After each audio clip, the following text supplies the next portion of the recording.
The night of the 30th of August, 1997, had the kind of glow that only Paris could conjure. Golden street lamps poured their light over wet cobblestones, reflecting like liquid fire as the city hummed with late summer warmth. But inside the Ritz Hotel, a different kind of heat lingered. Restless, watchful, tinged with unease. The Princess of Wales, stripped of her titles but never of her aura, moved through the corridors like a figure both hunted and adored. She wore a black blazer, sharp and understated, a deliberate choice to dim her radiance in a place where the world's eyes were never far. For Diana, even the simple act of leaving a hotel felt theatrical, watched by strangers and orchestrated by unseen hands. Every step toward the waiting Mercedes carried the gravity of a ritual, as though the night itself anticipated tragedy. Photographers crowded the entrance, their lenses like bayonets, stabbing light into her face. The bursts of flash froze her in fragments, a smile half-formed, eyes lowered, fingers brushing her hair as if to shield herself. To the outside world, she remained luminous, even as exhaustion traced invisible lines beneath her skin. In the photographs of those last minutes, one detail lingers her glance over her shoulder. It was not fear exactly, but something quieter, heavier, a final awareness of being endlessly pursued. The car gleamed black under the hotel's canopy, its surface mirroring the flashes of cameras like sparks off metal. Dodi Fayed walked beside her, a figure of protection and defiance, while Henri Paul, the deputy head of security, prepared to drive. Their plan was simple in design, but doomed in execution. Evade the paparazzi, slip away unseen, vanish into the Paris night.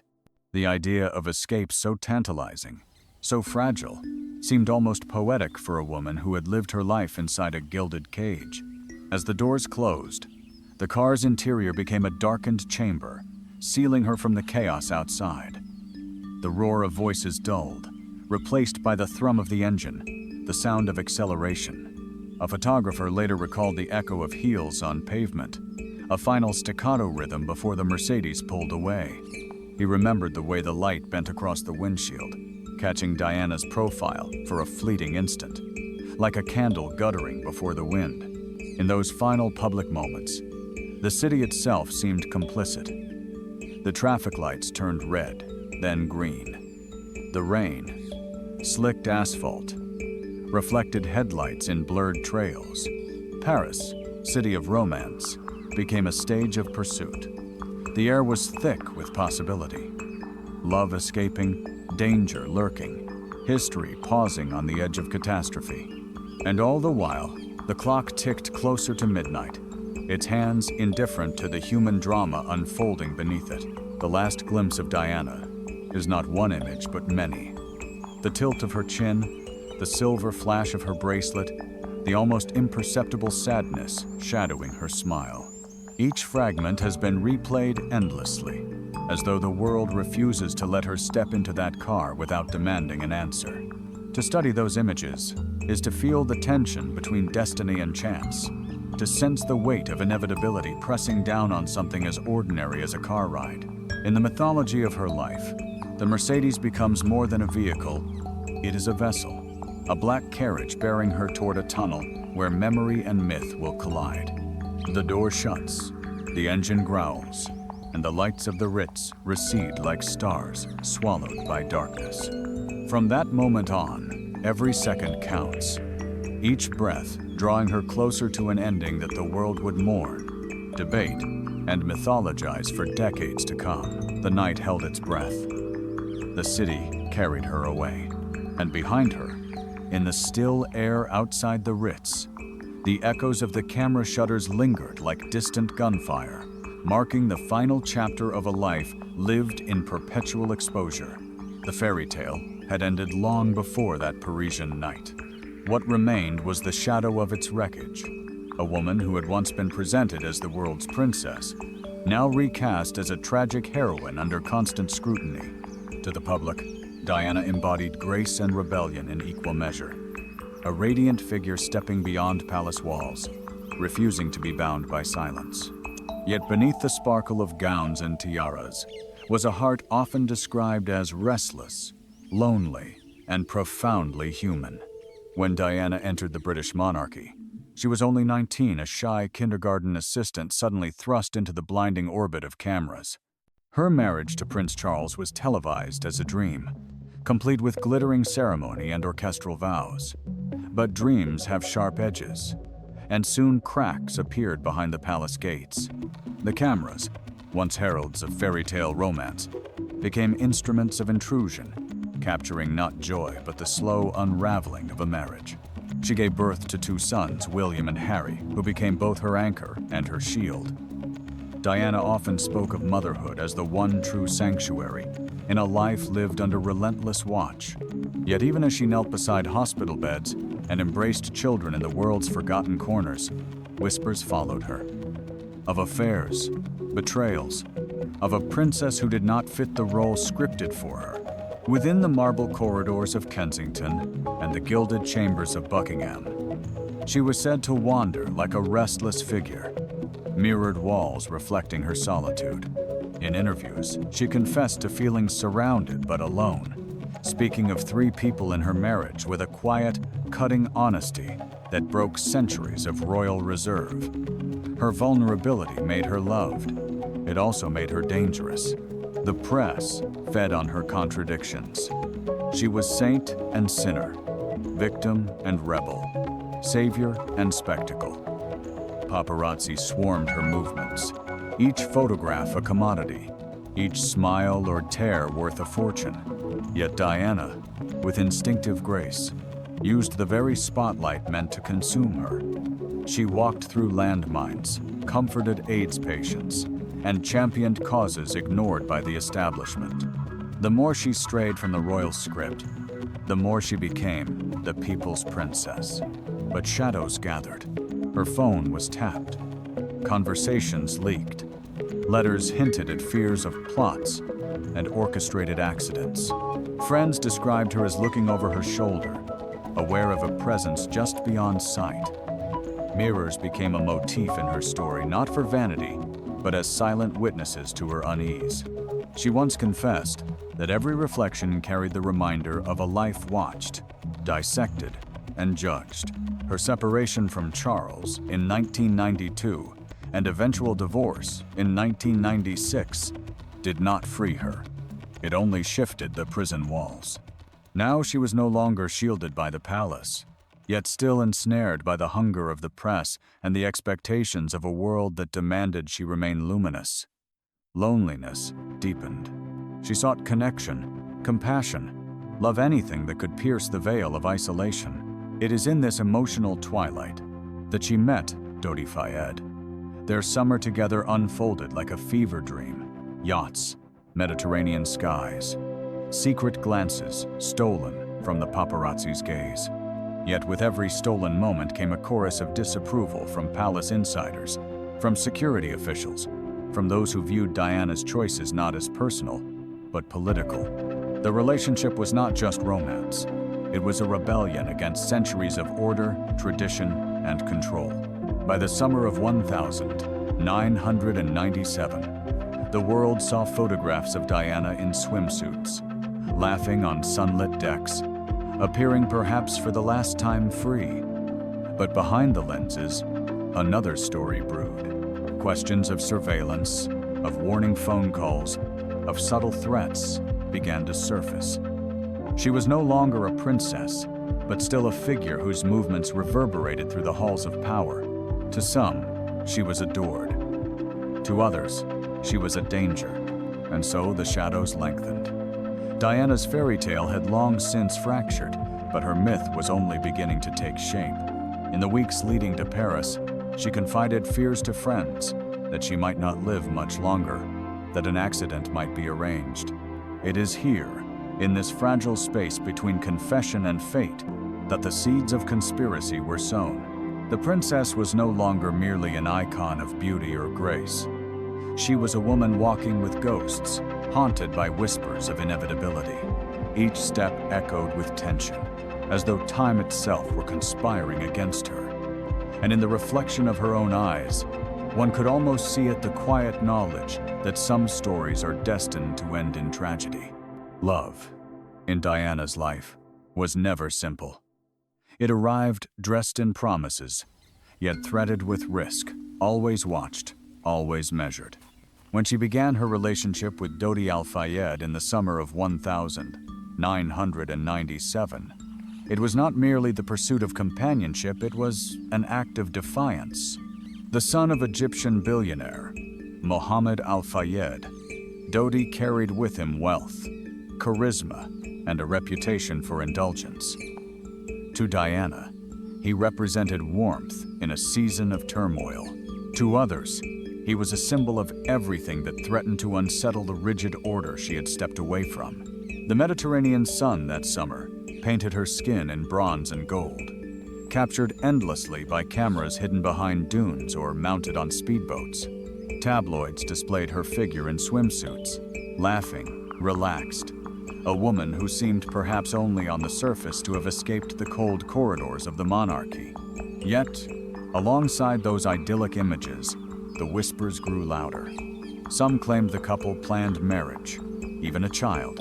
For an institution like the British monarchy, built on lineage and tradition, the prospect of Diana, mother of a future king, entwined with a Muslim partner, was regarded by many as a storm on the horizon.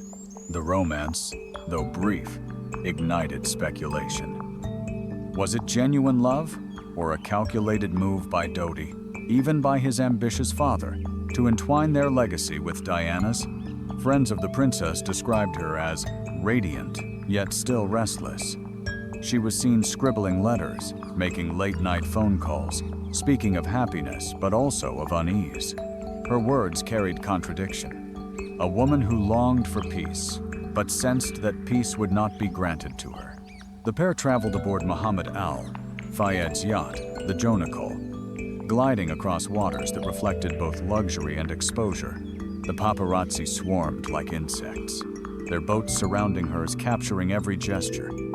Diana once told friends that she felt hunted, that privacy was no longer a human right she could expect. On deck, she would gaze at the horizon, the sea stretching endlessly, an expanse too wide for even the longest lens. But once ashore, the cameras returned, their clicks echoing like the sound of a clock winding down. Surveillance lingered beyond the paparazzi. Some close to her claimed she spoke of intercepted calls, of being followed, of cars lingering in her rearview mirror. A note later revealed in court suggested Diana feared an accident in a car. The handwriting was hers, the prediction chilling in retrospect. Whether paranoia or premonition, it cast her romance with Dodi in a different light. Not merely a love story, but a countdown. Their final days together unfolded like scenes from a film, heavy with foreshadowing. Dinner in Paris, laughter at private tables, and then whispers of how to outmaneuver the photographers who trailed them at every step. Dodi insisted on privacy. Henri Paul, the head of security at the Ritz, offered reassurances, and Diana played along with the plan. But beneath the surface lingered a tension none of them could dispel. It was as though fate itself was tightening a noose. The romance also carried political undertones. The Al-Fayeds were outsiders in Britain's elite social circles, their wealth unable to buy acceptance within the establishment. For Diana to align herself with Dodi was, intentionally or not, to challenge an unspoken hierarchy. Love became more than affection. It became a quiet rebellion, one that threatened old power structures and historical prejudices. Even the smallest details of those days have been scrutinized. A sapphire ring Dodi purchased, the champagne shared on deck, the laughter caught on film that now feels like a ghost of joy. Every artifact has been imbued with the weight of prophecy, as though these gestures carried hidden meaning, hints of what was to come. The press would later call it a summer romance, fleeting and doomed. But in the haunting chronology of Diana's life, it was something darker. It was a flame burning too brightly, too close to forces that had always sought to control her. And as that summer slipped into August, the city of Paris prepared to write the last chapter of their story. In the background of every photograph, in the shadow of every smile, one can almost sense it, the inevitability of collision. Two lives entwined, carried forward not only by love, but by the weight of history itself. Midnight crept closer as Paris exhaled its warm August breath. The city glowed under street lamps, but within the Ritz Hotel on Place Vendôme, tensions swirled like smoke caught in chandeliers. Diana and Dodi sat in a gilded suite, their evening plan rewritten again and again, each decision weighed against the relentless eyes outside. Photographers had gathered at every entrance, their lenses trained on doors as though awaiting a scene of theater. The princess's every move was a performance she had never volunteered to give. Henri Paul, the hotel's security chief, paced the hallways with the confidence of a man in control. His eyes flickered with calculation, rehearsing the escape. He had spent the earlier part of the evening drinking how much, and with what effect, would become one of the great controversies of that night. Yet in those hours he presented himself as composed, assured, even defiant. The plan he suggested was simple, almost naive. A decoy car at the front to lure the photographers, while Diana and Dodi slipped quietly through the rear exit in another vehicle. The air inside the suite grew heavy.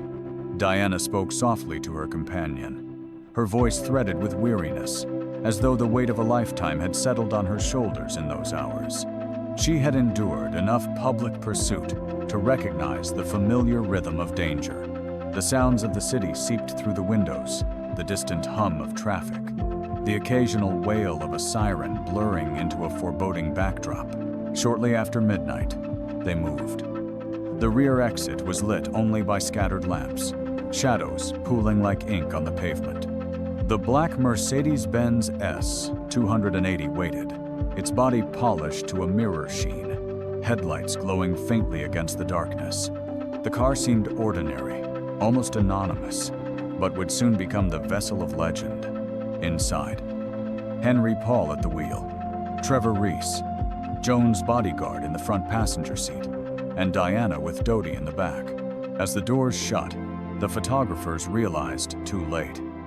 Engines revved, scooters growled, and motorcycles lurched forward like predators sensing prey. The Mercedes pulled into the night, tires slicing across the wet asphalt. Diana sat pressed against the seat, her body a silhouette against the black interior, while Dodi leaned close, protective, tense. The leather smell of the car mingled with the faint scent of perfume. A last, fleeting trace of humanity within a night already steeped in myth. The chase began almost instantly. Flashes exploded like lightning in the rearview mirrors, a storm of white searing the eyes. Motorcycles darted alongside, engines buzzing, cameras raised with mechanical precision. Henri Paul pressed the accelerator, his hands tight on the wheel, steering them into the arterial roads of Paris. The speedometer climbed, the city's lights smearing into lines of gold and red. They crossed the Seine, the river glimmering with moonlight, the water indifferent to the unfolding desperation above. The bridges of Paris became stages for pursuit, shadows racing along their arches. For witnesses, it was a blur. A black car weaving violently through traffic, tailed by a swarm of bikes. Some claimed they heard horns blaring. Others remembered only the screech of rubber against pavement. The atmosphere inside the Mercedes must have been electric with dread. The bodyguard, Trevor, later recounted fragments his voice, a survivor's echo, fragmented by memory. Diana, he recalled, remained quiet, pressed into the seat, a figure of calm or perhaps resignation. It is easy to imagine her thoughts in that moment. A lifetime of pursuit distilled into a single drive, flashes of light that had stalked her for decades now closing in like vultures. The Pont de Alma tunnel awaited. Its mouth yawned ahead, dark and cavernous, swallowing the glow of street lamps. A clock nearby ticked past 12:20, each second marking the narrowing corridor of fate. On the streets above, Paris carried on, Couples walked arm in arm. Taxis ferried passengers.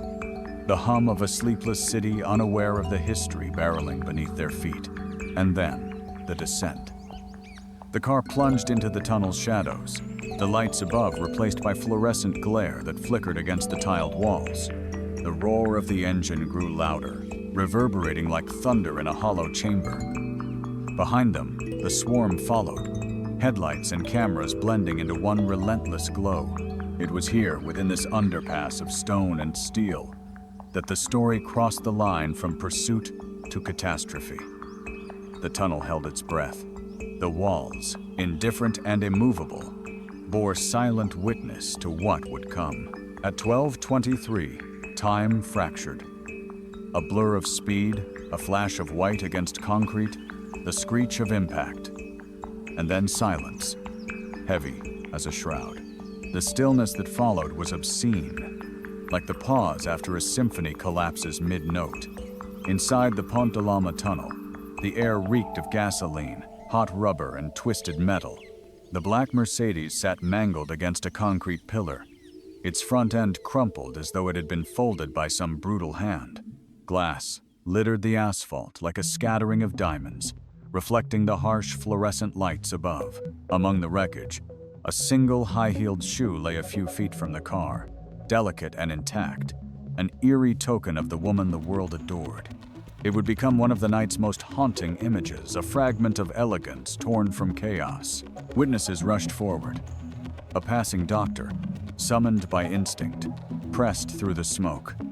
Others lingered in shock, murmuring about the noise, the flash, the speed. Some said they saw motorcycles fleeing, their engines echoing through the tunnel like fading ghosts.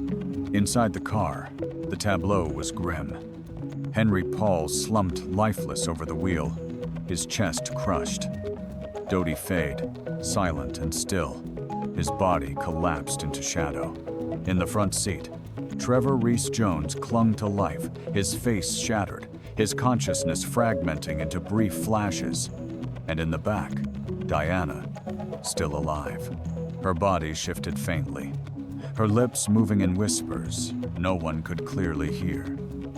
A French firefighter later swore she repeated a simple phrase, "My God, leave me alone." The photographers arrived almost immediately, their cameras cocked, their flashes slicing through the wreck like artificial lightning. Even in the immediacy of death, Diana could not escape their hunger. Some crouched close to capture her final breaths, their shutters ticking like the indifferent hands of a clock. Later, questions would be raised. Why did so many reach for their cameras before reaching for their hands to help? The answer lies in the brutal arithmetic of fame. Each photograph was worth a fortune, and her life had always been a currency others traded in. Emergency sirens soon howled, their cries reverberating in the tunnel's hollow walls.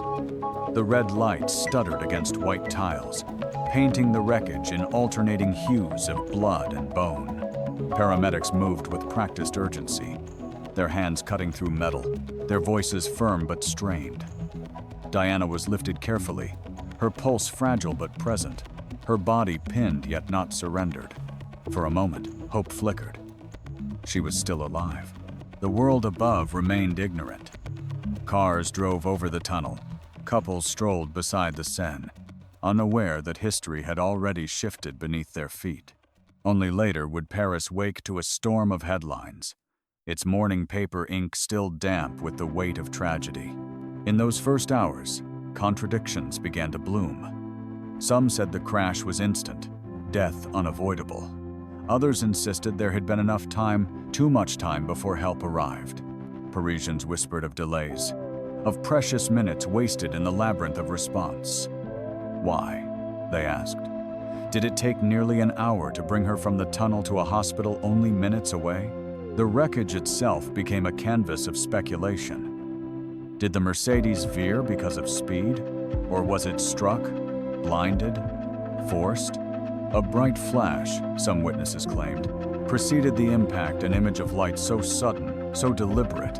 It felt less like accident and more like intervention. But in the chaos of memory, details blur. Truth fractures. The single shoe remained, white leather against black asphalt, unmoving even as bodies and equipment shifted around it. To some, it symbolized the fragility of Diana's existence, an icon undone by a moment's violence. To others, it was proof that even in disaster, fragments of beauty endure, frozen like relics of a saint. As dawn approached, the tunnel was sealed, its silence disturbed only by the scuff of boots and the hiss of hoses. Workers swept glass into piles, covered stains with powder, reduced catastrophe into clinical evidence. Yet something lingered in the air, something more enduring than fumes or dust. It was the sense that this was no ordinary accident. When the wreckage was finally towed into the night, the walls of the tunnel seemed to return to stillness. But the silence was deceptive. For in that hollow passage of concrete and steel, a myth had been born, one that no investigation, no verdict, no passing of years would ever completely erase. The shoe, the light, the silence. Symbols etched into the collective memory. A story no longer of a woman, but of a mystery destined to haunt the world. When the crash was over, it should have been simple. A tragic accident, swiftly handled. A princess rushed to safety. Yet the night unfurled with strange pauses, like a clock hesitating between ticks. Diana was not declared dead at the scene. She was alive, fragile but conscious, pulled from the twisted wreck with care that bordered on ritual. Paramedics described her heart faltering, then recovering, her eyes fluttering open, her breath shallow but stubborn. It was not the ending anyone expected. It was a story caught between survival and surrender. An ambulance was called. But here, the contradictions began. The Pitié-Salpêtrière Hospital stood barely 4 miles away. In London, that distance would have been a 10-minute drive. In Paris, even less. Yet from the moment Diana was lifted from the tunnel to the moment she arrived at the hospital, more than an hour slipped away. The vehicle moved at a crawl, sirens muted, as if the city itself had slowed. Officials later explained this was French protocol. Stabilize the patient before moving. Proceed with caution. Avoid jarring the body. But to critics, that hour was an eternity, the very difference between life and death. Inside the ambulance, a doctor leaned over Diana, pumping oxygen, injecting medicine, speaking to her as though words might anchor her to the living. At one point, her heart stopped. Then, miraculously, it returned. The driver rolled through the night with deliberate slowness, weaving past the banks of the Seine, past monuments that gleamed ghostly in the dark.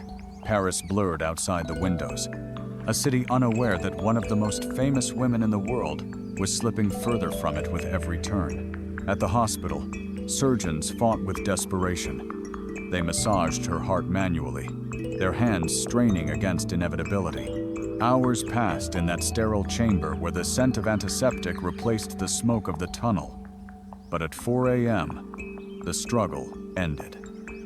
Diana, Princess of Wales, mother of 2, was gone. Almost instantly, the contradictions deepened.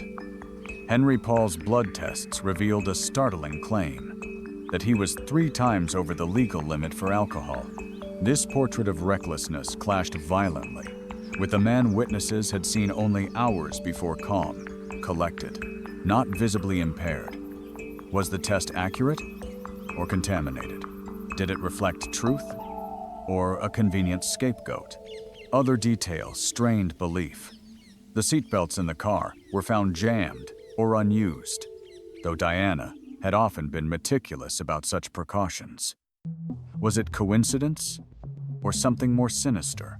The blinding light described by witnesses, was it merely a trick of memory or a deliberate act meant to disorient the driver? Autopsies added further layers of doubt. Some reports claimed high levels of carbon monoxide in Henri Paul's blood, levels so high as to be incompatible with life, raising questions of tampering. Others pointed to inconsistencies in the handling of evidence. Samples taken, samples lost, tests repeated with conflicting results. In the fog of bureaucracy, clarity dissolved. And yet, the image that persisted was not forensic but symbolic. Diana, lying in a hospital room surrounded by strangers, her sons thousands of miles away in Balmoral, unaware that their lives were being rewritten in silence. At the exact hour of her death, church bells rang across Paris for reasons unrelated to the tragedy. A wedding, a vigil, the city's normal rhythm. To those who later learned of it, the bells became eerie markers, as though the world itself had sounded her departure. The question that haunts is not only how she died, but whether she could have been saved. Was her fate sealed at the moment of impact, or did human error, hesitation, and hidden motives conspire to extinguish the flicker of life that still lingered in her body? The line between inevitability and neglect blurs here, leaving only the unsettling impression that truth lies somewhere unreachable, just beyond the tunnel's mouth. In the end, her body was carried not by ambulance but by myth. The hospital walls could not contain her. The moment doctors surrendered, the story became no longer medical but eternal. Forensics gave way to speculation, and science to symbol. Diana's death was no longer an event. It was the beginning of a legend written in contradictions, and in the silence that follows unanswered questions. The crash itself was brutal, yet it was the voices around it that multiplied the mystery. In the days that followed, testimonies bloomed like wildflowers in every direction, their petals contradictory, their roots tangled. Each witness carried fragments of the night flashes of light, the roar of engines, the smell of smoke, and when pieced together, the fragments refused to form a single, coherent image.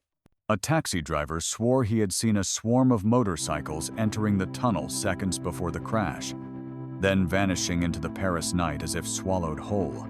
Another claimed he saw a sudden white light burst across the underpass, so sharp it resembled the flash of an explosion, though no such detonation ever came. Others remembered only noise, the shriek of tires, the grinding collapse of metal. Human memory, already fragile, splintered further beneath the pressure of history. Even those who stood closest seemed uncertain. Some paparazzi admitted they followed the car, but denied responsibility for the collision. Others, fearing blame, recanted details or shifted their accounts as weeks turned into months. In courtrooms and newspapers, the story twisted, reshaped, contradicted itself. Testimony became less a record of truth than an echo chamber, where every detail dissolved into rumor. And then there were the silences. Men and women who claimed to have seen something were discouraged from speaking. Statements were altered, withheld, lost. When asked years later, one witness whispered that they had been told, quite directly, "You didn't see what you think you saw." In the absence of clear truth, silence grew louder than words. The idea of manipulation seeped into the public imagination. Was the tunnel scoured too quickly? The evidence swept away before questions could be asked? Why did so many early reports differ so wildly from later official accounts? The wreck itself, swiftly removed, became less a site of investigation and more a relic of disappearance. In this fog, paranoia thrived. Theories took root. That the crash was orchestrated. That Diana's fears of a staged accident had been realized. In a note to her butler months before, she had written of a plan to see her killed in a car crash so that Charles could remarry. Whether exaggeration, intuition, or prophecy, the words pulsed with chilling resonance. Among the more haunting symbols of that night was the presence of cameras. Even in the moments when Diana lay bleeding, several photographers continued to shoot, their shutters clicking like clock hands marking her decline. Later, some of those rolls of film vanished. Others appeared in tabloids, cropped and blurred, images that turned agony into commodity. One picture showed only her hair falling across her face, her body slumped against the wreck. It was enough to ignite fury worldwide. The woman who had been hunted in life was being consumed even in death. And yet, for all the chaos, one survivor remained. Trevor Reese-Jones, the bodyguard, lived, though barely. His memory fractured, a mosaic missing most of its pieces. He recalled only fragments, the flash of light, the scream of metal, then nothing. If his mind held answers, they were buried in trauma, unreachable. The sole living witness to the inside of the car could not deliver clarity. Instead, he became another silence, in a night already filled with them. The tunnel itself grew heavy with symbolism. Commuters drove through it daily, headlights tracing the same curve, tires pressing the same concrete. For some, it became routine. For others, it was unbearable, a shrine of unanswered questions. Tourists stopped to take photographs, their flashes echoing those that had pursued Diana until her last breath. Each burst of light seemed both memorial and mockery, a reminder of how fame had consumed her. In the absence of truth, mythology filled the void. Every contradiction, every silence, every blurred testimony became part of the tapestry. The mystery was no longer just about what happened in those seconds before the crash. It was about how stories are told, how memory can be reshaped, how silence itself can be weaponized. For Diana, silence had always been her most dangerous companion. In the palace, it had smothered her voice. In the tunnel, it obscured the truth. And in the years to come, it would become the canvas upon which the world projected every theory, every fear, every secret it could not admit aloud. In the wake of Diana's death, grief quickly turned into suspicion. What began as a singular tragedy rippled outward, pressing against the walls of institutions that had always preferred silence. Conspiracy, like fog, seeped through the streets of London and Paris alike, touching every whisper about the monarchy, the press, and the shadowy organs of intelligence. The House of Windsor, already brittle under public scrutiny, faced its darkest hours. For days, the Queen remained at Balmoral with her grandsons, a decision meant to protect the children but seen by many as cold indifference. The absence of royal presence in London inflamed the public. Crowds gathered outside Buckingham Palace, weeping, shouting, demanding answers.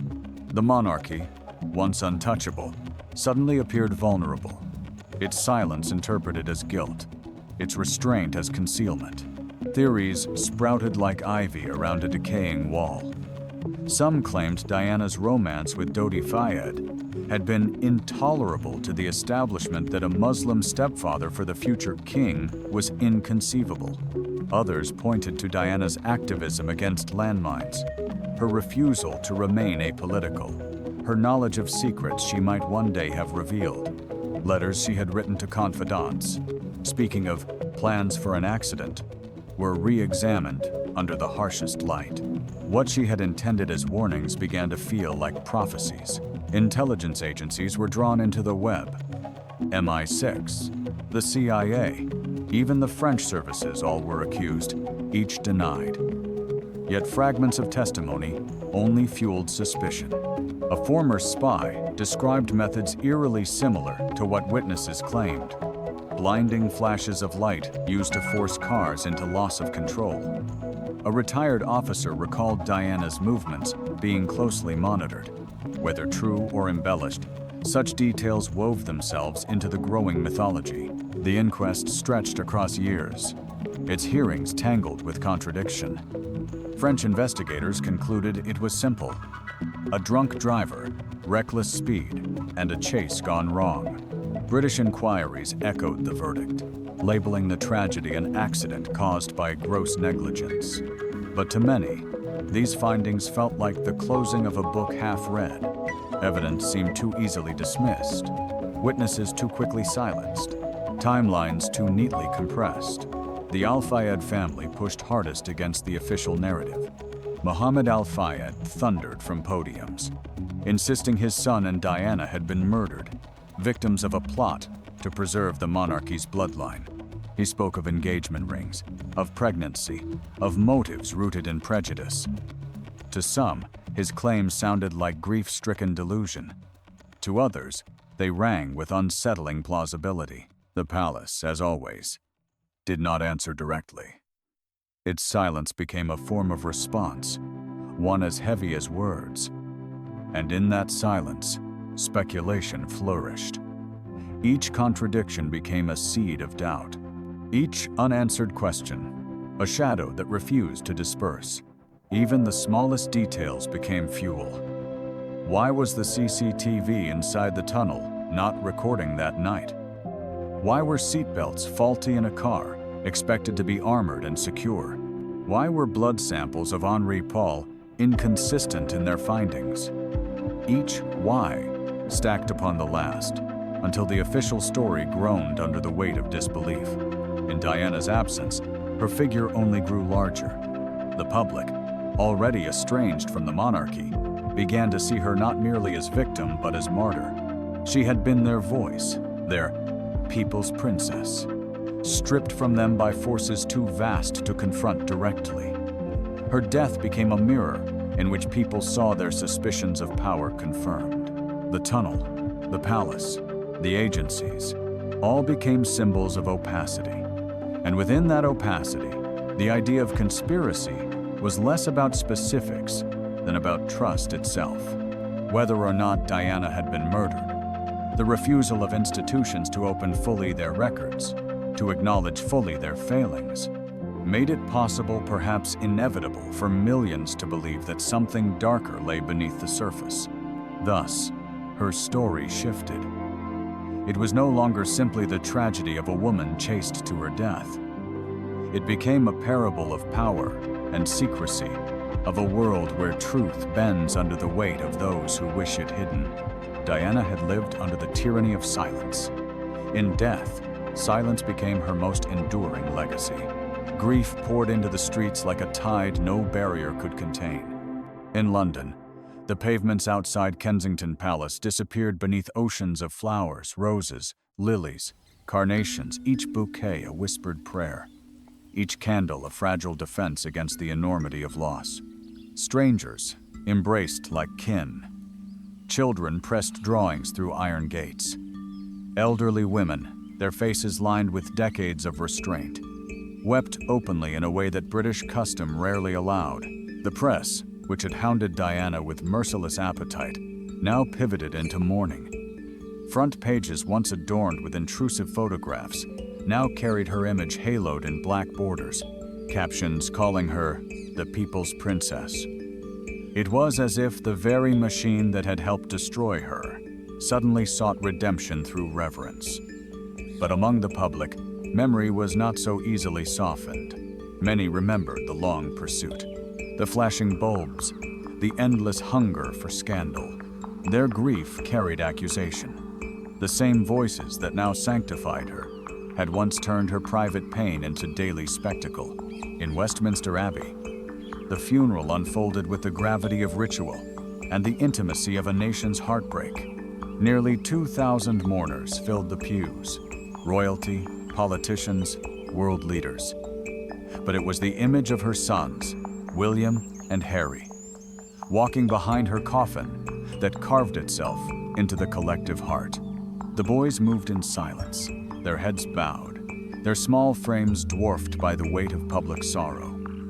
No cameras could shield them. No walls of protocol could spare them. In their steps, the nation saw not monarchy, but orphanhood. Outside, millions lined the streets, pressing shoulder to shoulder in a silence that felt cathedral-like. The bells tolled, deep and resonant, each strike folding into memory. Overhead, church towers caught the light of a muted sun, as though even the heavens had dimmed in mourning. People dropped flowers onto the path of the funeral procession. So thick the wheels of the hearse crushed petals into a carpet of color and grief. In that moment, grief became a form of rebellion.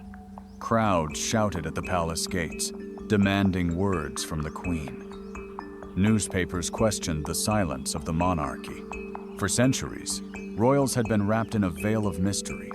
their emotions hidden behind protocol. But Diana's death tore that veil open. It exposed the raw, uncontainable emotion of ordinary people, and in doing so, forced the monarchy itself into confrontation with a public that no longer wished to be ruled from behind glass. The contradictions of her life, her beauty and her pain, her isolation, and her immense visibility were mirrored in the contradictions of her mourning. Some saw the funeral as a national reckoning, others as a performance, but no one could deny the force of what had been unleashed. A collective recognition that Diana had become larger than the institution that had once contained her. In the days that followed, candlelight vigils spread across the globe. From New York to Nairobi, from Sydney to Sao Paulo, people gathered in parks and churches, lighting flames against the dark. The flames trembled in the night air, fragile but persistent, like the woman they honored. Her death, mysterious and unresolved, bound together millions who had never met her. In each flicker of flame was both grief and suspicion, mourning and doubt. The paradox remained. She had belonged to the public, yet she had died unseen, in the hollow of a tunnel. The world wept for the woman they felt they knew, though what they knew was only fragments. Her smile, her tears, her rebellion, her grace. What they mourned was not only Diana, but the idea of Diana, the possibility that someone could be luminous, compassionate, flawed, and still human within the machinery of power. And as grief subsided into silence, suspicion remained. The flowers wilted, the candles guttered out, the newspapers shifted to new stories. But the questions lingered. Could an accident truly explain the magnitude of what had been lost? Or was grief itself an acknowledgement that the official answers were insufficient? In mourning, the people seemed to declare, she was more than they allowed her to be. She deserved more than the ending she was given. Time, relentless in its forward march, has done little to soften the shadows that fell in that Paris tunnel. Decades have passed, and still, the Pont de Alma is less a road than a shrine, a place where memory gathers like mist. Tourists stop to place flowers beneath the gilded flame of liberty nearby, its golden surface reflecting the faces of strangers who never knew her, yet feel bound to her absence. The traffic flows as always, headlights sweeping through the tunnel. But for those who pause, the air feels heavy, as if carrying a secret never spoken aloud. Official verdicts have been written, reports sealed. The cause of death declared an accident, the result of reckless driving, alcohol, and pursuit. And yet, the unease persists. Eyewitnesses contradict one another. Evidence feels incomplete, and too many details seem to slip into silence. Diana herself, in her letters and conversations, had spoken of plots, of shadows, of an accident waiting to be arranged. Whether coincidence or prophecy, her words cling to the story like ivy on stone. The monarchy survived, though it was shaken. The Queen, eventually moved to speak, offered words that steadied some and rang hollow to others. William and Harry grew into men, carrying both the burden of her myth and the ache of her absence. And the world, ever hungry for closure, discovered that closure does not always come. For every explanation offered, another question emerges. For every detail clarified, a contradiction remains. Perhaps this is why Diana endures not only as a figure of history, but as a legend. Legends are not resolved. They echo, they haunt. They are shaped not by facts alone, but by the emotions they stir. Diana's story is not merely about a crash, or a tunnel, or a night in Paris. It is about power and vulnerability, about how light can be both sanctuary and weapon, about how even the most luminous lives can be consumed by forces beyond control. Her image lingers in mirrors, in photographs, in the collective memory. She smiles from charity visits, from gala entrances, from sunlit yacht decks. And yet, behind each image, there is the shadow of that final ride. the blur of headlights, the silence after the crash. The contradiction defines her. Both angel and victim, both survivor of oppression and casualty of its reach. In the quiet spaces of reflection, one is drawn back to the symbols that framed her story. The single shoe lying on the asphalt, the bells tolling across Paris at the moment of her death. The tunnel itself, a hollow artery beneath the city, carrying not just cars but questions that will never find rest. These are not merely details, they are motifs, fragments of a modern myth whose truth remains elusive. What, then, is the truth? That depends on where one stands.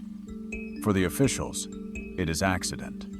For Mohammed Al-Fayed, it is assassination. For the millions who still leave flowers and weep at memorials, it is something more abstract. Injustice. Perhaps the only certainty is that Diana's death, like her life, refuses to be contained by simple narratives.